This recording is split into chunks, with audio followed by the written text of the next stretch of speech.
Olá, tudo bem? Começa agora uma série inédita de estudos das profecias da Bíblia. Esta é a série O Grande Conflito e o tema de hoje é o livro que revela tudo. Aqui nas minhas mãos eu tenho a palavra de Deus, a Bíblia Sagrada. No capítulo 1 do Apocalipse, no versículo 3, lemos: Bem-aventurados aqueles que leem e aqueles que ouvem as palavras da profecia e guardam as coisas nela escritas, pois o tempo está próximo. Meu amigo, vivemos exatamente num tempo em que o grande conflito entre o bem e o mal se intensifica cada vez mais. E a palavra de Deus, a Bíblia Sagrada, é a base, é o livro-chave para nos mostrar exatamente em que posição devemos estar, que posição tomar nesse grande conflito. Por exemplo, para que você seja bem-sucedido e seja vitorioso nessa guerra entre o bem e o mal, é preciso conhecer algumas coisas importantes sobre a Bíblia. A Bíblia Sagrada tem 66 livros, sendo 39 no Velho Testamento e 27 no Novo Testamento. Ela foi escrita por aproximadamente 40 pessoas num período de aproximadamente 1.600 anos. Ela já foi escrita originalmente em 3 línguas, na língua hebraica, na língua grega e na língua aramaica. E este sagrado livro tem como autor o nosso Deus. Ele deixou esse sagrado livro para que nós pudéssemos conhecer a sua vontade e para que pudéssemos também saber a revelação dele para a nossa vida nesse contexto da luta entre o bem e o mal. Me acompanhe agora que eu tenho algo muito importante a te mostrar. Por exemplo, a Bíblia Sagrada está subdividida em 5 pequenas partes. A primeira parte é história. A segunda é poesia, a terceira profecia, a quarta evangelhos e a última cartas. Vamos analisar uma a uma. Por exemplo, história. Os livros históricos da Bíblia começam em Gênesis e vai até o livro de Esther, incluindo o livro de Atos dos Apóstolos, que se encontra no Novo Testamento. A parte histórica da Bíblia, aproximadamente 90% do que está escrito lá se entende como se lê. E apenas 10%, mais ou menos, foi escrito numa linguagem simbólica profética. Então, entenda bem, a parte histórica da Bíblia são os livros que registram a história da criação, a história de Adão e Eva, a história da queda, a história de Davi e Golias, de Sansão e Dalila, do povo de Israel, os livros históricos. Esta é a primeira parte da Bíblia. A segunda é poesia. A poesia são livros que foram escritos numa linguagem poética. Por exemplo, eu tenho aqui Jó, Salmos, Provérbios, Cantares, ou seja, Cântico dos Cânticos. E também o livro de Eclesiastes. Esses livros são poéticos. E de todos eles, a poesia mais conhecida se encontra nos Salmos, que é o Salmo 23. Lembra? O Senhor é meu pastor e nada me faltará. São os livros poéticos. Destes, aproximadamente 85% do que está escrito lá se entende também como se lê. E aproximadamente 15% é numa linguagem também simbólica, figurativa. A terceira parte é a parte da profecia, que envolve o livro do Apocalipse e também o livro de Daniel. A parte profética começa em Isaías, vai até Malaquias e, repito, inclui o Apocalipse e também o livro de Daniel.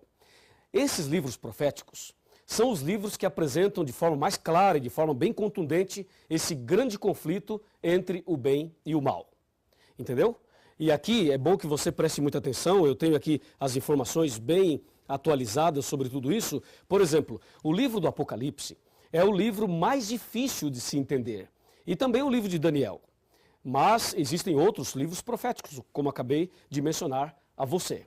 Esta é a terceira parte da Bíblia. E 95% da profecia não se entende como se lê.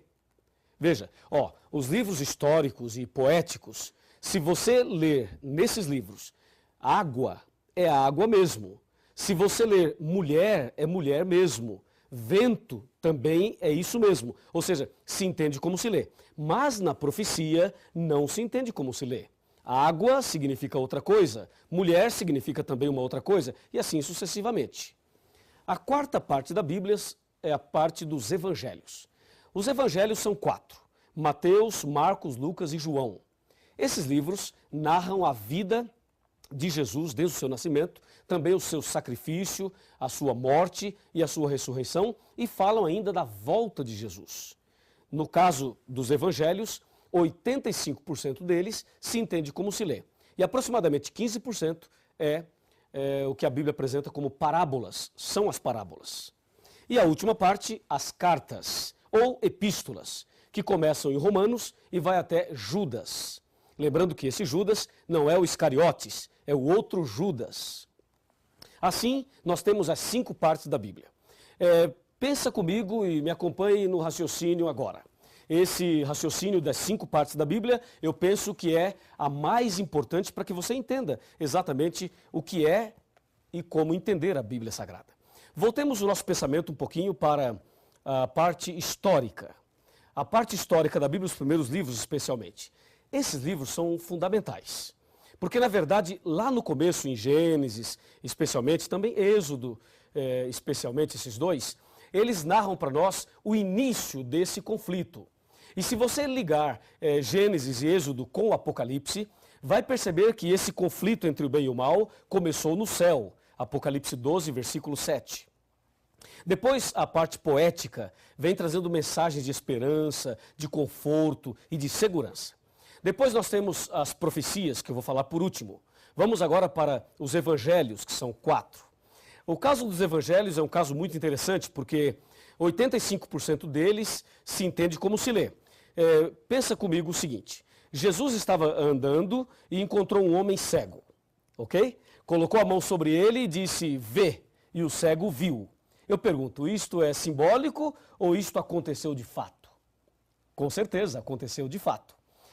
Pense num outro acontecimento. Jesus estava caminhando, encontrou um paralítico e disse a ele, que queres que eu te faça? E o paralítico disse, Senhor, eu quero ficar bom, eu quero andar. E Jesus então diz, levanta-te, toma a tua cama e anda. E o paralítico levantou e andou. Isto é simbólico ou é literal? Com certeza é literal, porque isto aconteceu de fato. Agora pense de outra forma. Jesus disse certa ocasião, eu sou o bom pastor e você é a ovelha. Eu pergunto, você é uma ovelha? Claro que não, você é uma pessoa, tem 2 pernas, 2 pés. Uma ovelha tem 4, não é verdade? Então você não é uma ovelha, mas Jesus disse que você é uma ovelha e disse que ele é o pastor. Aí você tem uma linguagem simbólica, uma linguagem figurativa. Jesus também mencionou e advertiu com respeito ao trigo e o joio. O trigo são as pessoas fiéis e o joio são as pessoas infiéis. Aí você percebe uma outra linguagem simbólica. É claro que você não é trigo e você também não é joio, mas estas palavras revelam a característica ou as características daqueles que são fiéis e daqueles que são infiéis. Assim você percebe que os evangelhos, 85% se entende como se lê e 15% não se entende como se lê. São as parábolas. E as cartas também. As cartas ou as epístolas, 90% se entende como se lê e 10% não. Mas o mais interessante está ligado à profecia. As profecias da Bíblia, elas foram escritas numa linguagem simbólica, especialmente o Apocalipse, o livro de Daniel. São carregados de simbolismos. E isto é algo que preocupa muita gente. E há muitas pessoas que não gostam de estudar a profecia porque não entendem. Vamos observar algumas coisas da profecia. Abra sua Bíblia aí. Eu vou abrir a minha aqui também para dar um exemplo. Vejamos Apocalipse capítulo 7, versículo 1. Aqui diz. Abriu a sua Bíblia? Ok? Então vamos ler.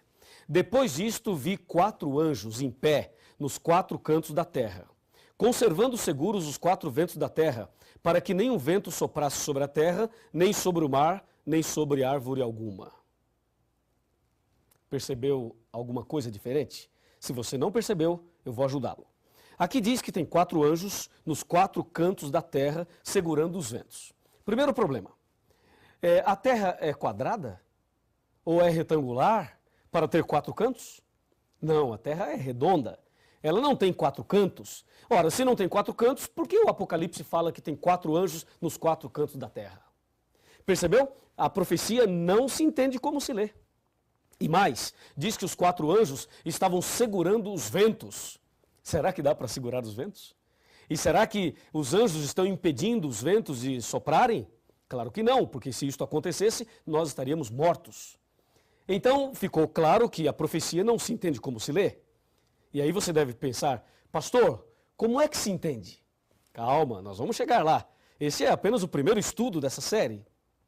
Veja um outro exemplo. Abra sua Bíblia em Apocalipse 12 e confira comigo o que diz o Apocalipse 12. Versículo 1.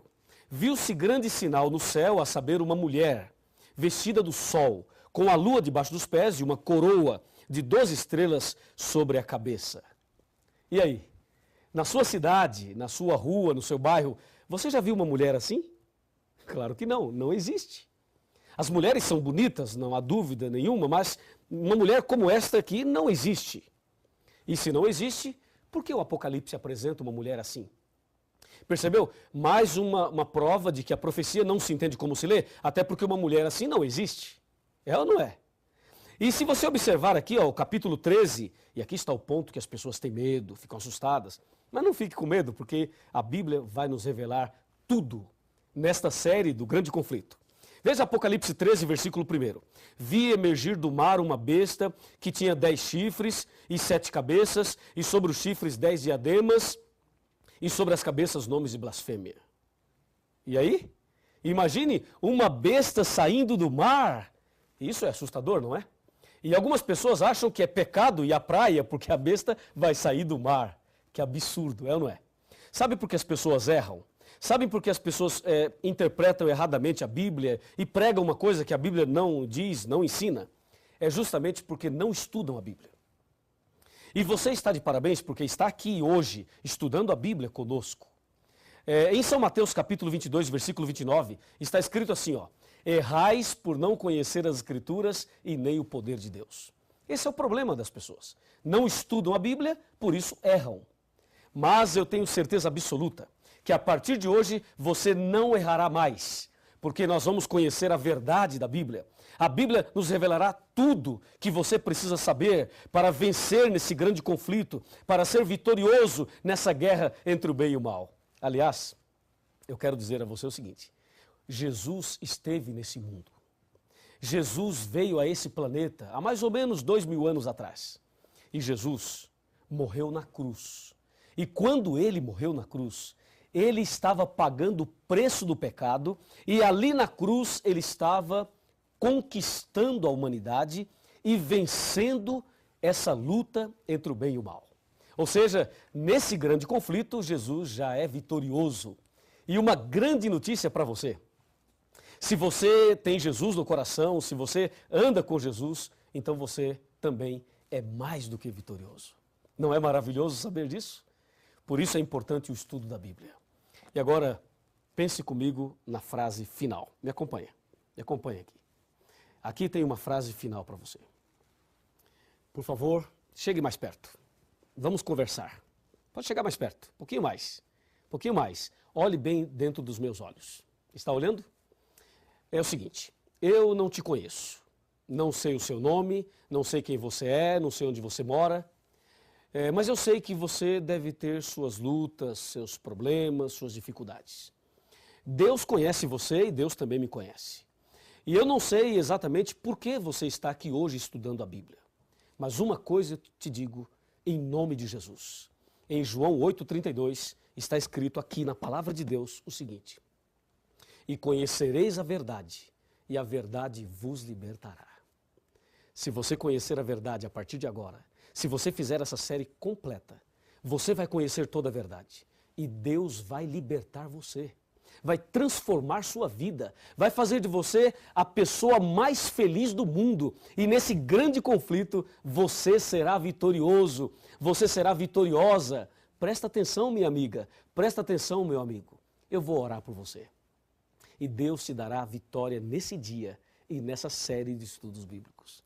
Você não quer aceitar fazer o curso completo e não quer ter Jesus no coração e você não deseja ser vitorioso também nessa guerra entre o bem e o mal? Que pergunta que eu estou fazendo. É claro que você deseja, é claro que você quer. E se você assim deseja, se você quer isto, então feche os seus olhos e vamos falar com Deus. Querido Pai Celestial, muito obrigado por esse primeiro estudo da Tua Palavra. Ela é lâmpada para os nossos pés e luz para os nossos caminhos. Ela revela Jesus, aquele que já venceu na cruz em nosso lugar. Ajuda-nos agora a conhecer melhor a Tua Palavra e a andar nos Teus caminhos. Abençoe essa pessoa que está orando comigo nesse instante e envia o Espírito Santo para fazer o milagre na vida desta pessoa que tanto necessita. Em nome de Jesus. Amém. A sua entrega é total. Você não pôde mais adiar. Jesus chegou ao seu coração, chamou por seu nome, você atendeu. Algumas lágrimas vêm e vão lavando qualquer temor. O Santo Espírito está aqui, lhe abraça e lhe diz o quanto esperou. Sua vida vai desabrochar, vai sorrir, vai cantar, começando aqui e por todo sempre. O amor de Deus vai lhe acompanhar. Ele prometeu, jamais vai deixá-lo. Você não estará sozinho a vagar. Deus vai lhe amparar.